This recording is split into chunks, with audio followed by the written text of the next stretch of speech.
بسم اللہ الرحمن الرحیم۔ السلام علیکم ورحمۃ اللہ۔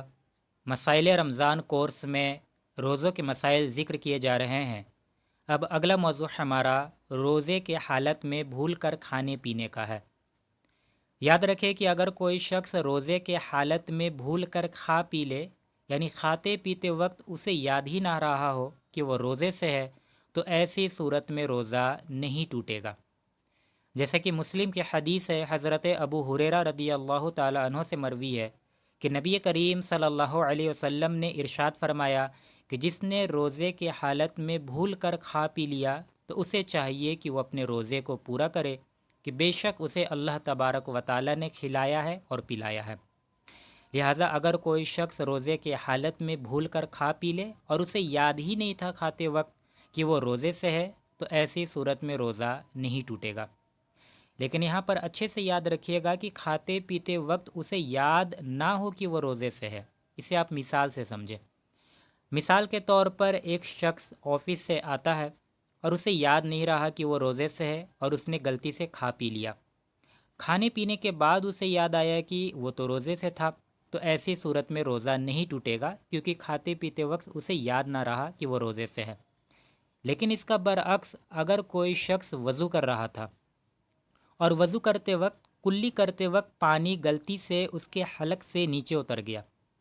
اب یہاں پر اب غور کرے کہ کیا وہ ارادہ کیا تھا، کیا اس نے جان بوجھ کر پانی کو حلق سے نیچے اتارا؟ آپ کہیں گے نہیں، بھول کر ایسا ہو گیا۔ لیکن یہاں پر اسے یاد تھا کہ وہ روزے سے ہے، لہٰذا ایسی صورت میں روزہ ٹوٹ جائے گا۔ دونوں میں فرق ہے۔ پہلی صورت میں بندے کو یاد ہی نہیں رہا کہ وہ روزے سے ہے اور اس نے بھول کر کھا پی لیا، تو ایسی صورت میں روزہ نہیں ٹوٹے گا۔ لیکن دوسری صورت میں بندے کو یاد تھا کہ وہ روزے سے ہے، اگرچہ پانی اس کے حلق سے نیچے اترا غلطی سے، لیکن اسے یاد تھا کہ وہ روزے سے ہے، تو ایسی صورت میں روزہ ٹوٹ جائے گا۔ امید ہے آپ سمجھ رہے ہوں گے۔ پھر ضمناً اس بات کو بھی یاد رکھیے گا کہ اگر کوئی شخص بھولے سے کھا پی رہا ہو اور پھر اس کو اچانک سے یاد آ جائے تو فوراً وہ لقمے کو پھینک دے۔ یعنی مثال کے طور پر وہ کھا پی رہا تھا بھولے سے اور اس کے منہ میں لقمہ موجود تھا اور اسی وقت اسے یاد آ گیا کہ وہ روزے سے ہے، تو ایسا نہ کرے کہ چبا کر اسے وہ نگل جائے، پھر تو روزہ ٹوٹ جائے گا، بلکہ جتنا کچھ منہ میں ہے فوراً وہ اسے پھینک دے۔ اگر نگل جائے گا تو پھر ایسی صورت میں روزہ ٹوٹ جائے گا۔ پھر آخر میں ایک مسئلہ یاد رکھیے گا کہ اگر کوئی شخص بھولے سے کھا پی رہا ہو تو دیکھنے والے شخص پر یہ واجب ہے کہ وہ اسے یاد دلا دے۔ اگر وہ شخص اسے یاد نہیں دلاتا ہے تو پھر ایسی صورت میں یہ دیکھنے والا شخص گنہگار ہوگا۔ لیکن اس بات کو بھی سمجھ لیجئے کہ اگر کوئی شخص کہ جو بھولے سے کھا پی رہا ہو وہ اتنا کمزور ہے کہ اگر اسے یاد دلا دیا جائے کہ ارے آپ تو روزے سے ہیں، مت کھائیے، تو وہ کھانا پینا چھوڑ دے گا اور اتنا کمزور ہو جائے گا کہ آگے کا روزہ بھی پورا نہیں کر پائے گا۔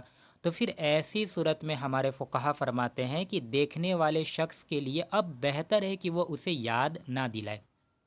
یاد دلانا کب واجب ہے؟ کہ جب سامنے والا شخص بالکل صحیح ہے، ہٹا کٹا ہے، کہ اگر وہ بھوکا پیاسا رہ بھی جائے گا تو کوئی فرق نہیں پڑے گا، وہ آسانی سے روزے کو پورا کر لے گا، تو پھر ایسی صورت میں دیکھنے والے شخص پر واجب ہے کہ بھولے سے کھانے پینے والے شخص کو یاد دلائے۔ لیکن اگر سامنے والا شخص جو کھا پی رہا ہے بہت ہی زیادہ کمزور ہے کہ اگر اسے یاد دلا دیا جائے تو اتنا کمزور ہو جائے گا کہ روزے کو پورا نہیں کر پائے گا، تو اب یاد نہ دلانا بہتر ہے۔